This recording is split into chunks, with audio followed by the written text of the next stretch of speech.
BPSC maker के इस नए एपिसोड में आप सभी का स्वागत है। आज के इस वीडियो में 29 मार्च 2023 से संबंधित बिहार करंट अफेयर्स और साथ ही राष्ट्रीय और अंतर्राष्ट्रीय घटनाओं से करंट अफेयर्स के जितने भी प्रश्न बनेंगे संबंधित सारी जानकारी विस्तार पूर्वक दिया जाएगा। जो भी छात्र पहली बार इस श्रृंखला के साथ जुड़े हैं, आपको बता दूं इस श्रृंखला के सारे वीडियो आपके बिहार में आयोजित होने वाले बीपीएससी सहित अन्य सभी प्रतियोगी परीक्षाओं के दृष्टिकोण से समान रूप से उपयोगी है। तो प्रीवियस वीडियो जितने भी चैनल पर अपलोड हुए हैं आप सभी को देखिए, निश्चित तौर पर यहाँ पर आपकी तैयारी बेहतर होगी। और रही बात यहाँ पर इस श्रृंखला के पीडीएफ फाइल की, तो इस श्रृंखला के सारे पीडीएफ फाइल को अब आप बीपीएससी मेकर ऐप के माध्यम से निःशुल्क डाउनलोड कर सकते हैं। बीपीएससी मेकर ऐप को प्ले स्टोर से डाउनलोड कीजिए, वहीं पर आपको सारा पीडीएफ एक साथ मिल जाएगा। अब यहाँ पर हम आ चुके हैं पिछले वीडियो के प्रश्न पे। पिछले वीडियो का हमारा प्रश्न था कि निम्नलिखित में से कौन सा राज्य right to health bill pass करने वाला पहला राज्य बना है। तो right to health bill pass करने वाला भारत का पहला राज्य हाल ही में राजस्थान बना है। इसकी संबंधित सारी जानकारी हमने आपको दिया था। जो भी प्रश्न आप लोगों से पूछे जाते हैं आप लोग से कमेंट बॉक्स में लिखें और कोशिश करें कि सारी जानकारी आप वहां पर विस्तार पूर्वक लिख पाएं। विस्तार से लिखने का फायदा ये होता है कि चीज़ों को आप लंबे समय तक याद रखने में सक्षम हो पाते हैं। अब यहाँ पर हम आगे बढ़ेंगे, लेकिन उससे पहले आपको बता दूं कि आगामी 69वीं बीपीएससी एग्जाम को लेकर के जो टेस्ट सीरीज की शुरुआत हुई है वो सभी आप बीपीएससी मेकर ऐप के माध्यम से प्राप्त कर पाएंगे। ये ऑनलाइन टेस्ट सीरीज है। यहाँ पर आपको फुल लेंथ प्रैक्टिस पेपर मिलता है प्रत्येक सप्ताह में, और आपको इस बात का ध्यान रखना है कि सभी टेस्ट का पीडीएफ फाइल भी आपको दिया जा रहा है। आगामी टेस्ट होने वाला है 2 अप्रैल 2023 को, तो ध्यान रखना जो भी छात्र इसे ज्वाइन करने के इच्छुक हैं जरूर ज्वाइन कीजिएगा। हालांकि इस कोर्स की बात करें तो इस कोर्स में आपका करंट अफेयर्स का पूरा पैकेज, बिहार जीके, सिलेबस आधारित नोट्स तमाम इंक्लूडेड है। ये सभी आपको इसी कोर्स में मिलने वाला है। तो जल्दी से ऑफर का लाभ उठा के इस कोर्स को ज्वाइन करें, निश्चित तौर पर आपको प्रारंभिक परीक्षा में सफलता मिलेगी। फिलहाल अब यहाँ पर हम चलते हैं आज के इस वीडियो के पहले प्रश्न पे, जो कि अति महत्वपूर्ण है। यह प्रश्न है कि हाल ही में बिहार और झारखंड के मनरेगा मजदूरों के लिए कितनी राशि दैनिक मजदूरी के रूप में निर्धारित किया गया है। इंपॉर्टेंट प्रश्न है बिहार करंट अफेयर्स के दृष्टिकोण से। तो यहाँ पर प्रश्न पूछा गया कि मनरेगा मजदूरों के लिए कितनी राशि दैनिक मजदूरी के रूप में निर्धारित किया गया है। तो ऐसे में बिहार के दृष्टिकोण से देखें, इस प्रश्न का हमारा राइट आंसर होगा ऑप्शन नंबर बी, यानी कि 228 रुपये अब निर्धारित किया गया है। हालांकि पहले था 210 रुपये, अब इसे बढ़ाते हुए 228 रुपये किया गया है। दरअसल इस प्रश्न के हम एक्सप्लेनेशन की बात करें तो सभी फैक्ट इंपॉर्टेंट है, नोट करना है आपको। जैसे हमारा यहाँ पर पहला पॉइंट है कि बिहार और झारखंड ने पिछले साल की तुलना में लगभग 8% की वृद्धि दर्ज की है। दरअसल यहाँ पर इस बात का ध्यान रखेंगे कि पिछले साल इन दोनों राज्यों में किसी मनरेगा मजदूर के लिए दैनिक मजदूरी 210 रुपये निर्धारित थी। अब इसे संशोधित करते हुए 228 रुपये कर दिया गया है। लगभग 8% का इसमें इजाफा किया गया है। अब मौजूदा समय की बात करें, मार्च 2023 में जो इसमें इंक्रीमेंट किया गया, आपको ध्यान रखना इसे बढ़ाकर किया गया है 228 रुपये। पहले यह था 210 रुपये। जबकि वहीं पे कुछ एक्स्ट्रा फैक्ट की बात करें इसी से संबंधित कि इसके तहत हरियाणा में सबसे अधिक मजदूरी है, जो कि दैनिक मजदूरी की बात करें तो यहाँ पर सबसे अधिक पूरे भारत में 357 रुपये प्रतिदिन है। जबकि सबसे कम की बात करें तो सबसे कम में मध्य प्रदेश और छत्तीसगढ़ शामिल है, जहां पर सबसे कम मजदूरी है 221 रुपये। ये मार्च 2023 के आंकड़ों के आधार पर ये नोट कर लेना है आपको नई वाली कॉपी में, जो हमने आपको 69वीं बीपीएससी एग्जाम को लेकर के तैयार करने के लिए कहा था। अब वहीं पे हम अगले पॉइंट की बात करें, मनरेगा के बारे में कुछ जानकारी यहाँ पर हमने लिखा है कि मनरेगा, जो कि आपको ध्यान रखना इसका पूरा नाम है महात्मा गांधी राष्ट्रीय रोजगार गारंटी योजना। 2009 में 2 अक्टूबर को इसका नाम बदल के मनरेगा किया गया था, लेकिन इससे पहले जो इसका नाम था 2009 में 2 अक्टूबर से पहले ये नरेगा योजना था। और वहीं पे हम अगले पॉइंट की बात करें तो नरेगा योजना को 2 अक्टूबर 2005 में पारित किया गया था।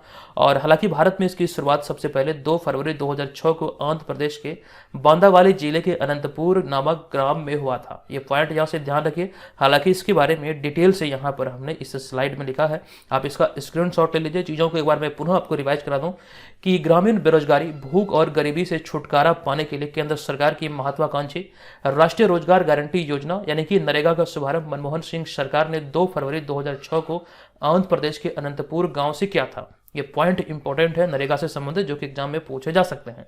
लेकिन इसके बाद 2 अक्टूबर 2009 को महात्मा गांधी राष्ट्रीय ग्रामीण रोजगार गारंटी अधिनियम इसे कर दिया गया। इसमें महात्मा गांधी शब्द जोड़ा गया और इसके बाद ये नरेगा से मनरेगा बन गया 2 अक्टूबर 2009 को। और यहाँ पर एक पॉइंट ये भी है कि महात्मा गांधी राष्ट्रीय ग्रामीण रोजगार गारंटी अधिनियम यानी कि मनरेगा भारत में लागू एक रोजगार गारंटी योजना है। और इस रोजगार गारंटी योजना की बात करें तो प्रत्येक वित्तीय वर्ष में 100 दिन का रोजगार उपलब्ध कराती है। ये इसके तहत जो कार्य प्रणाली है, किस मतलब कार्य प्रणाली पे काम करती है। कुल मिला के बात करें तो इस योजना के अंतर्गत मजदूरों को 100 दिन का रोजगार उपलब्ध कराया जाता है, ये इसका लक्ष्य होता है। तो ये सारी बातें यहाँ से ध्यान रखना। जो इंपॉर्टेंट फैक्ट था इसके बारे में कि इसकी स्थापना कब हुई थी और साथ साथ इसका नाम में कब परिवर्तन हुआ, और हाल ही में मार्च 2023 में न्यूनतम मजदूरी दर जो निर्धारित हुआ है, वो चीज़ें भी आपको यहाँ से ध्यान रख लेना है। फिलहाल अब यहाँ पर हम चलते हैं आज के इस वीडियो के दूसरे प्रश्न पे। दूसरा प्रश्न भी बिहार करंट अफेयर्स के दृष्टिकोण से अति महत्वपूर्ण है। प्रश्न है कि हाल ही में आयोजित विश्व टीबी सम्मेलन 2023 में बिहार के कितने जिलों को सम्मानित किया गया है। इंपॉर्टेंट प्रश्न है। इस प्रश्न का हमारा राइट आंसर हो जाएगा बिहार के 5 जिलों को सम्मानित किया गया। तो ऑप्शन नंबर ए यहाँ पर इस प्रश्न का राइट आंसर हो जाएगा। अब यहाँ पर आपको जानकारी दे दूं कि हाल ही में विश्व टीबी सम्मेलन का आयोजन वाराणसी उत्तर प्रदेश में किया गया और इसमें बिहार के 5 जिलों को टीबी उन्मूलन में, यानी कि टीबी को समाप्त करने की दिशा में उनके उत्कृष्ट कार्य के लिए या फिर बेहतर प्रदर्शन के लिए सम्मानित किया गया है। और इसके तहत अगर हम जिलों की बात करें तो इसके तहत बिहार के मुजफ्फरपुर एवं समस्तीपुर जिले को गोल्ड मेडल, सिवान जिले को सिल्वर तथा सारण व पूर्णिया जिले को ब्रॉन्ज मेडल से सम्मानित किया गया। तो कुल ये 5 जिले हैं, मुजफ्फरपुर, समस्तीपुर, सिवान, सारण व पूर्णिया, ये 5 जिले को भी हाल ही में सम्मानित किया गया, जिनमें 2 जिले मुजफ्फरपुर और Samastipur gold medal, Siwan silver और तथा सारण एवं पूर्णिया को ब्रॉन्ज मेडल से सम्मानित किया गया। कहाँ पर? तो ये वाराणसी में विश्व टीबी सम्मेलन आयोजित हुआ था, यहीं पर ये बिहार के 5 जिलों को सम्मानित किया गया है टीबी उन्मूलन में बेहतर प्रदर्शन के लिए। अब वहीं पर हम अगले पॉइंट की बात करें तो अगला पॉइंट हमारा कि हाल ही में 24 मार्च 2023 को विश्व टीबी दिवस या फिर क्षय रोग दिवस मनाया गया था। इसे ही तपेदिक रोग भी कहा जाता है। ध्यान रखेंगे प्रत्येक वर्ष ये 24 मार्च को मनाया जाता है। 2023 में इसके थीम की बात करें जो कि अति महत्वपूर्ण है, आपको ध्यान रखना है, yes we can end TB, ये 2023 का विश्व टीबी दिवस का निर्धारित थीम है। हमारा अगला पॉइंट है कि जबकि पिछले वर्ष 2022 में इसकी थीम थी invest to end TB save lives, ये 2022 में इसकी थीम निर्धारित की गई थी। तो ये सारी बातें हैं जो कि आपको ध्यान रखना है। देखिए, डेली करंट अफेयर्स की श्रृंखला के अंतर्गत बिहार करंट अफेयर्स के 2 प्रश्न शामिल किए जाते हैं। ऐसे तो यूट्यूब पर आपको बहुत सारे चैनल मिलेंगे बिहार करंट अफेयर्स से संबंधित, बहुत सारे तथ्य भी बतलाते हैं, बहुत सारे प्रश्न बतलाते हैं, लेकिन मूल रूप से अगर हम बात करें तो यहाँ पर आपको ध्यान रखना सिर्फ और सिर्फ वैसे ही तथ्यों को आपको पढ़ना है जो कि एग्जाम में पूछे जाने की संभावना बनती है।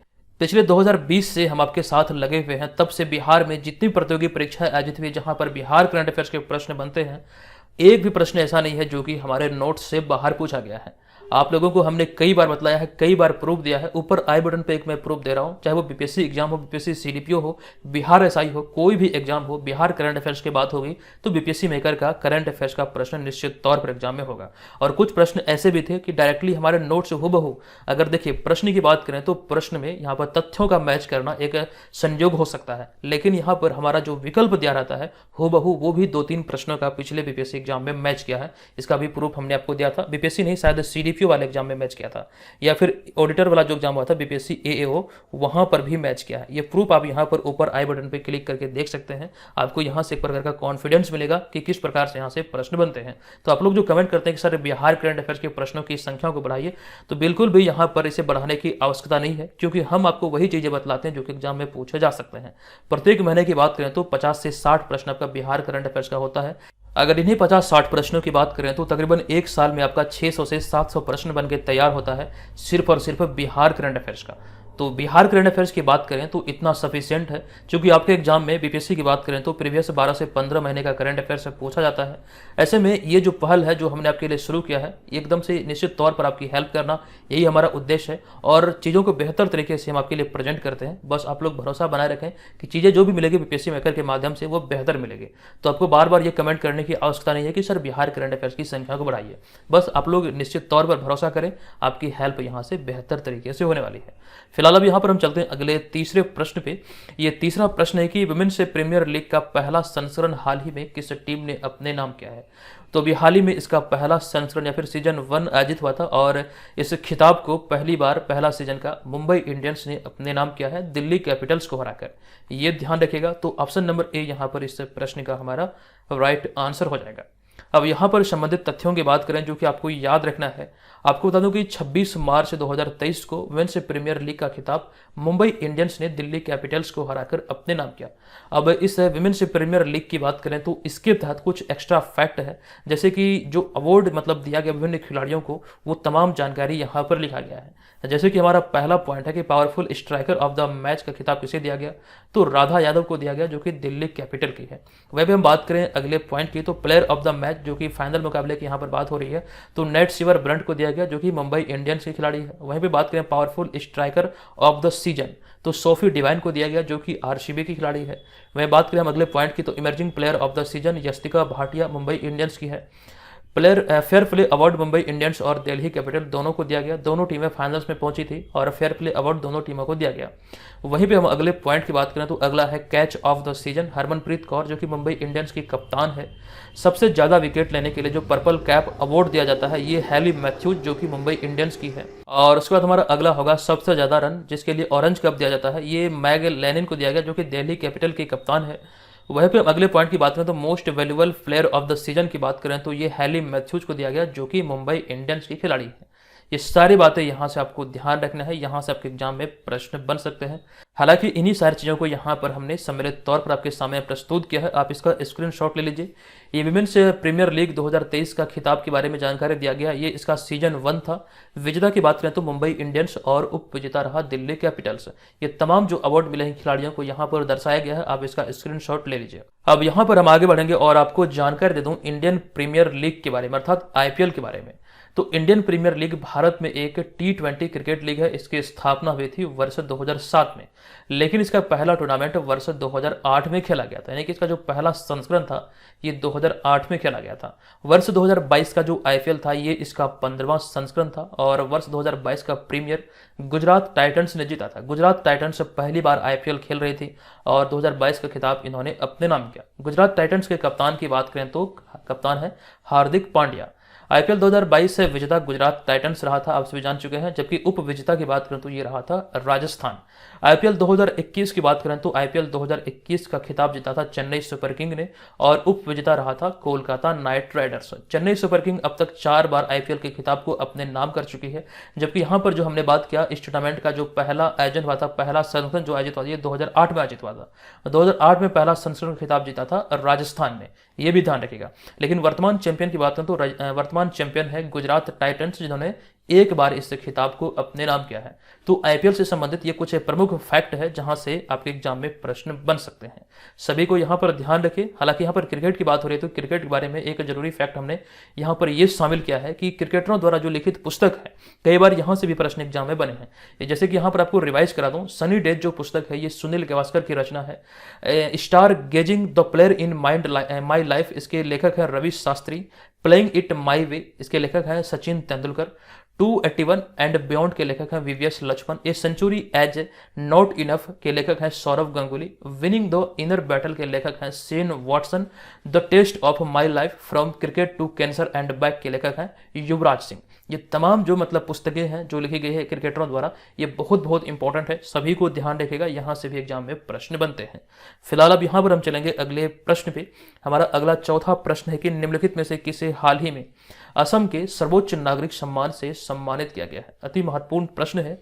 इस प्रश्न का हमारा राइट आंसर होगा अभी हाल ही में तपन शेखिया को इस अवार्ड से सम्मानित किया गया, जो कि असम के ही डिब्रूगढ़ के रहने वाले हैं। तो ऑप्शन नंबर सी यहाँ पर इस प्रश्न का राइट आंसर हो जाएगा। अब यहाँ पर आपको जानकारी दे दूं कि असम वैभव या फिर असम वैभव असम सरकार द्वारा दिया जाने वाला सर्वोच्च नागरिक पुरस्कार है और इस वर्ष 2023 में यह पुरस्कार डॉक्टर तपन शोकिया जो कि डिब्रूगढ़ असम के हैं, तो डॉक्टर तपन शोकिया को सम्मानित किया गया है इस पुरस्कार से। अगला पॉइंट यहाँ पर हमारा होगा, वे दिशिखा फाउंडेशन के संरक्षक है और उन्हें यह पुरस्कार असम और पूर्वोत्तर राज्यों में जागरूकता पैदा करने और कैंसर का जल्द पता लगाने की दिशा में महत्वपूर्ण योगदान के लिए दिया गया है। इन्हीं कार्य में या फिर इन्हीं दिशा में इनके उत्कृष्ट कार्य के लिए इस अवार्ड से इन्हें सम्मानित किया गया है। लेकिन वहीं पे हम बात करें पिछले वर्ष की, तो पिछले साल 2022 में टाटा ट्रस्ट के चेयरमैन रतन टाटा को असम के असम में कैंसर उपचार संबंधी सुविधाओं को बढ़ावा देने में उनके योगदान के लिए यह पुरस्कार दिया गया था। यानी कि 2022 की बात करें तो 2022 में रतन टाटा को ये असम वैभव सम्मान से सम्मानित किया गया था। ये जानकारी आपको याद होगा, हमने इसी सीरीज के अंतर्गत दिया था। जबकि बात करें यहाँ पर अगले पॉइंट की, असम सरकार के 3 सर्वोच्च सम्मान की, तो यहाँ पर दर्शाया गया कि असम वैभव, असम सौरव और असम गौरव, ये 3 सर्वोच्च सम्मान है असम सरकार का, जो कि आप यहाँ पर इस तस्वीर में भी देख सकते हैं। लेकिन वहीं पे हम बात करें भारत के सर्वोच्च सम्मान की, तो भारत का सर्वोच्च नागरिक सम्मान है, आप सभी जानते हैं, भारत रत्न। जबकि द्वितीय सर्वोच्च सम्मान की बात करें तो भारत का द्वितीय सर्वोच्च सम्मान है पद्म विभूषण, तीसरा है पद्म भूषण और चौथा है पद्मश्री। ये सारी बातें आपको याद होगा। इसी करंट अफेयर्स की श्रृंखला के अंतर्गत संबंधित सारी जानकारियों का हमने वर्णन समय समय पर किया है। फिलहाल अब यहाँ पर हम चलते हैं अगले 5वें प्रश्न पे। ये 5वां प्रश्न है कि हाल ही में किस मूल के दक्षिण अफ्रीकी स्वतंत्रता सेनानी मूसा मोला का 88 वर्ष की आयु में निधन हुआ है। इंपॉर्टेंट प्रश्न है। ये भारतीय मूल के दक्षिण अफ्रीकी स्वतंत्रता सेनानी है जिनका अभी हाल ही में निधन हुआ। तो ऐसे में ऑप्शन नंबर सी यहाँ पर इस प्रश्न का राइट आंसर हो जाएगा। अब यहाँ पर आपको जानकारी दे दूं कि भारतीय मूल के दक्षिण अफ्रीकी स्वतंत्रता सेनानी मूसा या फिर मूसी मोला का लंबी बीमारी के बाद हाल ही में 88 वर्ष की आयु में निधन हुआ है। ये यहाँ से ध्यान रखेगा। बात करें हम इनके बारे में कुछ और भी, तो 1994 में नेल्सन मंडेला, जो कि दक्षिण अफ्रीका के गांधी कहलाते हैं, तो नेल्सन मंडेला के दक्षिण अफ्रीका के राष्ट्रपति बनने के बाद इन्हें ईरान में दक्षिण अफ्रीकी राजदूत नियुक्त किया गया था और बाद में वह पाकिस्तान में उच्चायुक्त भी रहे थे। तो ये यहां से आपको ध्यान रखना है। इस तिथि को 1994 में ये दक्षिण अफ्रीका में राजदूत बनाए गए, दक्षिण अफ्रीका के राजदूत के रूप में ईरान में इनकी नियुक्ति हुई थी और इसके बाद ये पाकिस्तान में उच्चायुक्त भी बनाए गए थे। नेक्स्ट पॉइंट यहां पर हमारा है कि उनके माता पिता मूल रूप से भारत के गुजरात राज्य के रहने वाले थे। अगर यहाँ पर हम बात करें दक्षिण अफ्रीका की, तो दक्षिण अफ्रीका के क्रेग फुलटन को हाल ही में भारतीय पुरुष हॉकी टीम का नया कोच नियुक्त किया गया है और उन्होंने ग्राहम रीड का स्थान लिया है। और बात करें हम यहाँ पर अगले पॉइंट की, तो पुरुष हॉकी विश्व कप 2023 का खिताब बेल्जियम को हराकर जर्मनी ने अपने नाम किया है। 2023 में जो पुरुष हॉकी विश्व कप आयोजित हुआ, इसमें आपको ध्यान रखना कि 2023 का खिताब बेल्जियम को हराकर जर्मनी ने अपने नाम किया।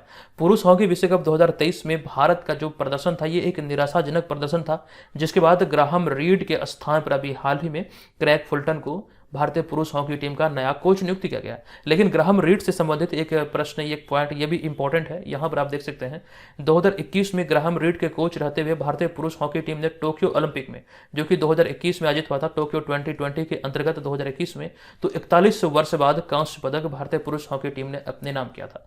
ये सारी जानकारी यहां से ध्यान रखेगा, इंपॉर्टेंट है, एग्जाम में पूछे जा सकते हैं। फिलहाल अब यहां पर हम चलते हैं अगले 6ठे प्रश्न पे।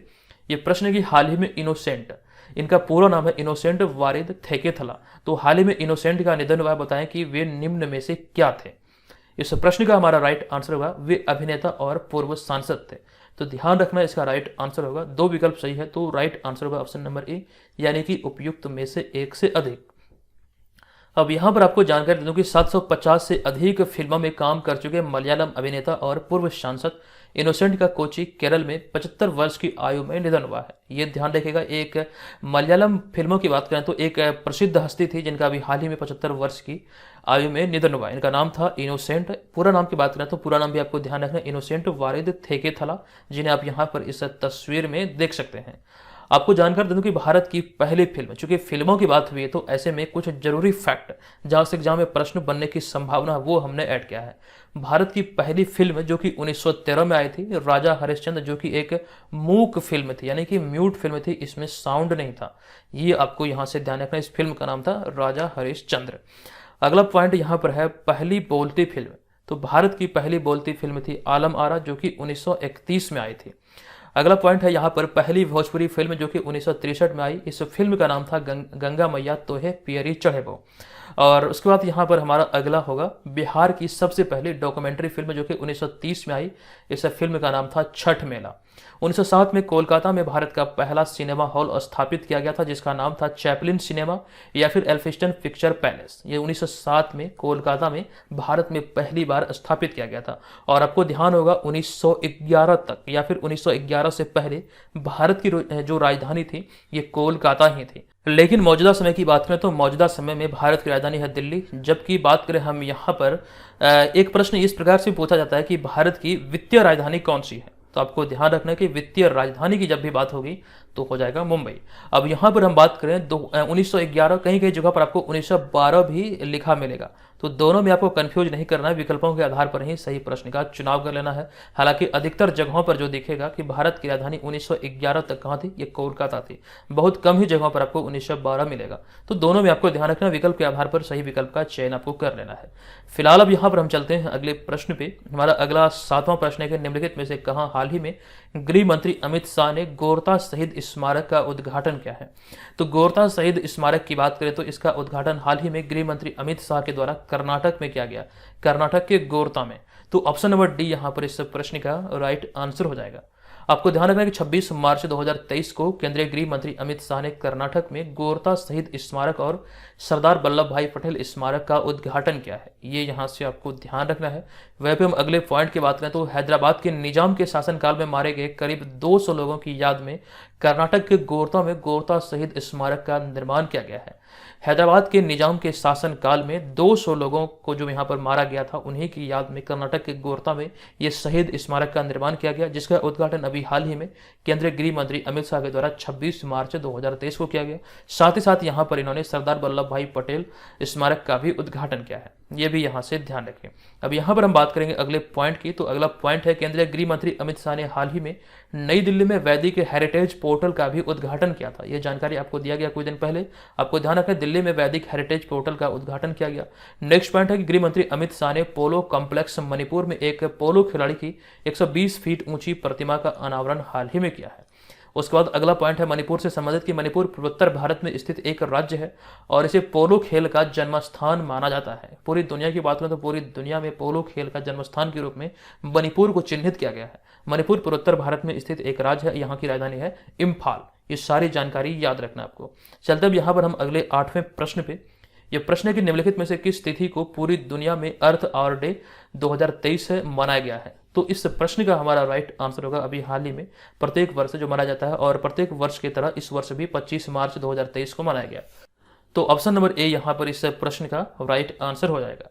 इनसे संबंधित तथ्य में आपको ध्यान रखना कि बिजली की बर्बादी को रोकने और इसके प्रति लोगों को उजागर करने के लिए हर साल की तरह इस साल भी 25 मार्च को दुनिया भर में अर्थ आवर डे मनाया गया। और यहाँ पर आपको ध्यान रखना कि यह world wide fund for nature संस्था की ओर से दुनिया भर में मनाया जाने वाला एक वार्षिक कार्यक्रम है। World wide fund for nature नामक संस्था के द्वारा ये आयोजित किया जाता है और ये प्रत्येक वर्ष आयोजित होता है। और इसके तहत दुनिया भर के लोग 1 घंटे के लिए बिजली से चलने वाले सभी उपकरणों को बंद कर देते हैं और ये पूरी दुनिया को संदेश दिया जाता है कि बिजली की बर्बादी को रोका जाए, जितना जरूरी है उतना ही इस्तेमाल किया जाए। ये यहाँ से आपको ध्यान रखना है। इस वर्ष 8:30 बजे रात्रि से 9:30 बजे तक बिजली के उपकरणों को पूरी दुनिया में बंद करके इस डे को सेलिब्रेट किया गया। अब यहाँ पर हम अगले पॉइंट की बात करें तो अर्थ आवर डे पहली बार 31 मार्च 2007 को सिडनी ऑस्ट्रेलिया में मनाया गया था। 2023 में इसका निर्धारित थीम क्या है, इसको लेकर के थोड़ी सी कंफ्यूजन थी मुझे, तो इस वजह से यहाँ पर हमने इसे ऐड नहीं किया है। आप में से किन्हीं को पता है तो आप लोग कमेंट जरूर कीजिएगा और बताइएगा कि अर्थ आवर डे जो 2023 में मनाया गया इसका थीम क्या था। चलते अब यहाँ पर हम अगले 9वें प्रश्न पे। ये प्रश्न है कि हाल ही में इसरो ने वन वेब इंडिया 2 मिशन के तहत कितने उपग्रहों अर्थात सैटेलाइट को लॉन्च किया है। तो इस प्रश्न का हमारा राइट आंसर होगा कुल मिलाकर 36 सैटेलाइट को भी हाल ही में इसरो द्वारा लॉन्च किया गया। तो ऑप्शन नंबर बी यहाँ पर इस प्रश्न का राइट आंसर होगा। ये दूसरी बार है जब इसरो ने एक साथ 36 उपग्रहों को लॉन्च किया है। इसकी जानकारी हम लोग विस्तार पूर्वक यहाँ पर देखने वाले हैं। जैसे कि हमारा यहाँ पर पहला पॉइंट है कि भारतीय अंतरिक्ष अनुसंधान संगठन अर्थात इसरो ने आंध्र प्रदेश के श्रीहरिकोटा अंतरिक्ष केंद्र से, आंध्र प्रदेश के श्रीहरिकोटा में जो स्थित है सतीश धवन अंतरिक्ष केंद्र, यहीं से 36 उपग्रहों अर्थात सैटेलाइट को ले जाने वाला एक रॉकेट लॉन्च किया है। अब यहाँ पर बात करें तो इस लॉन्च व्हीकल मार्क 3 यानी कि LVM-3 को वन वेब इंडिया 2 मिशन के हिस्से के रूप में सतीश धवन अंतरिक्ष केंद्र से प्रक्षेपित किया गया है। और बात करें यहाँ पर वन वेब की, तो वन वेब ब्रिटेन की कंपनी है, दोनों के सहयोग से ही मतलब इसे लॉन्च किया गया है। और वहीं पर अगले पॉइंट की बात करें तो इससे पहले 23 अक्टूबर 2022 को इसरो ने एक साथ 36 उपग्रहों का पहला सेट लॉन्च किया था। तो इस प्रकार से देखें तो कुल मिलाकर ये दूसरी बार है जब 36 उपग्रहों को इसरो ने एक साथ लॉन्च किया है। तो ये भी यहाँ से आपको ध्यान रखना है। अगर हम बात करें वन वेब इंडिया 2 मिशन की, तो ये इसरो और ब्रिटेन की जो वन वेब कंपनी है ये दोनों एक दूसरे से संबंधित है। ये यहाँ से आपको ध्यान रख लेना है। फिलहाल अब यहाँ पर हम चलते हैं अगले 10वें प्रश्न पे। ये हमारा प्रश्न है कि निम्नलिखित में से किनके द्वारा हाल ही में एक नए डिजिटल प्लेटफॉर्म सागर मंथन लॉन्च किया गया है। इस प्रश्न का हमारा राइट आंसर हो जाएगा ऑप्शन नंबर ए यानी कि सर्बानंद सोनोवाल।